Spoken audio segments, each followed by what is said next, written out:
Devil's Slide Rock has a really fascinating history. So we know back in the late 1970s, early 1980s, it had a nesting colony of about 3,000 common murres on it. But unfortunately, right about that time, there was a fairly extensive gillnet fishery that was drowning birds in the nets, literally by the tens of thousands. And then we had an oil spill in the winter of 1986 that killed a lot of common murres. Seabirds need to nest on sites that are safe from predators.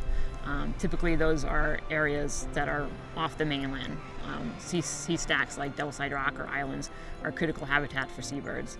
They nest on the top of the rock. They don't really build much of a nest, they just lay their eggs on the top of the rock, and the eggs are actually designed so that they don't roll off the rock. The Devil's Slide Rock Restoration Project was started to restore the birds back to the rock, and we were able to do that using a technique called social attraction, which is a technique that uses decoys of the birds and sound broadcasting of their calls and mirrors to simulate a active murre colony with the hopes of attracting murres back to the rock. Very difficult work. It meant people, coming out here in little zodiacs, landing on the rock, very steep, slick, guano covered, climbing up the rock, putting these decoys in. Very difficult project to work on. The live birds would see this decoy sitting on the rock and then think of it as a safe place to land. If it looks safe, if there's other birds there, they're going to land.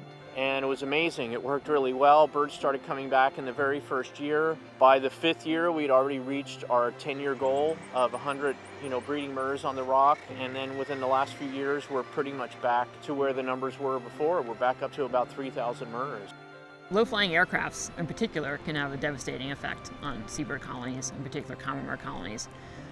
As they approach the rock, the noise and disturbance from the planes will cause the birds to fly off in large numbers, resulting in breaking of eggs and losing chicks, and total colony loss. After all the blood, sweat, and tears have put in to bring the common murres back to Devil's Slide Rock, the trustees and the people were concerned that disturbance would then continue to impact this colony if something wasn't done.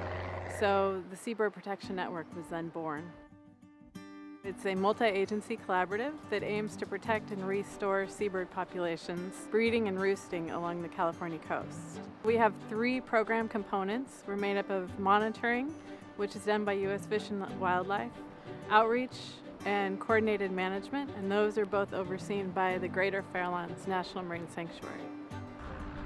Yes, people definitely fly in here because they want to fly up and down the coast. It's one of the most beautiful places in the world. You can fly from here down to Monterey, to Big Sur. You can fly north over the Golden Gate Bridge, Alcatraz. So it's definitely an attraction, the local area. In order to be successful with our outreach to the pilots, I think it's really important to develop a relationship with those pilots and associations and the airports, and to really educate them on all the effort and work that has gone on, and also just the uniqueness of the common murre colony here at Devil's Slide Rock. My first introduction with the Seabird Protection Network was when they came out to do pilot education with our Pilots Association, and the pilots were a tough crowd. They were not happy. They were not understanding the rules and regulations. They were confused about the way they were implemented from a different federal agency than the one we're used to dealing with as pilots. I've been flying 47 years. Well, there was a time when I flew the coast at low altitude. I recognized that flying low had a negative impact on the wildlife, especially birds, marine life, and I changed my tune a little bit in 2001 when I became involved with the sanctuaries along the coast, the Gulf of the Farallones and the National Marine Sanctuaries. I think it was just last year we had a low-flying helicopter, and it was the Highway Patrol, and they were on just a patrol. They weren't in an emergency rescue mission. Obviously, a rescue mission would take precedence over everything. And when we did reach out to them, we were able to do a presentation and inform them of our program and our goals of this program. It was a paradigm shift for them. I mean, not to be disrespectful, but so what if birds fly away? Won't they just circle around and come back and land again? Once NOAA and Fish and Wildlife presented the realities of what happens to this colony of birds if it's disrupted, it's not just a bunch of birds that fly away and turn around and come back and land. literally, without intending to, one pass over this colony could literally wipe the entire colony out in one swoop. The transition from the pilots being angry and upset and feeling like, freedom was being taken away from them as pilots has definitely evolved to the local pilots taking ownership of the overflight areas. And they live here in the area. They want to protect the seabirds. They want to be able to continue to fly up and down the coast. And if that's 1,000 feet, then they want to educate everyone to fly in accordance with the rules.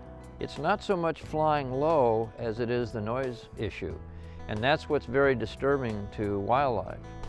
And that's something that pilots need to recognize and understand, as well as the safety factor of perhaps taking a bird through the windshield. Over the years, we've built up this rapport and this relationship, and I feel like now we're kind of have been ingratiated into their community, and they understand. We're just saying, can you guys fly at or above 1,000 feet and a quarter mile to a half mile offshore? Because at this altitude, we've seen that the reduction in disturbance improves by 96%. So I think we've come to a very clear understanding where I think both of us understand each other's mission. And boy, if it really came down to it, if we really had to fly over that colony to save a life, we might. But I think for the most part, you see pilots now that are very much voluntarily going to avoid that at all costs. So what I would like to see as time goes on is for this Devil's Slide rock colony, itself to continue to thrive and to see it continue to expand. So we in the aviation community can do a major part in protecting our wildlife, our seabirds, by remaining above 1,000 feet when you're flying along the coast and being constantly aware that that is a viable and important thing to do.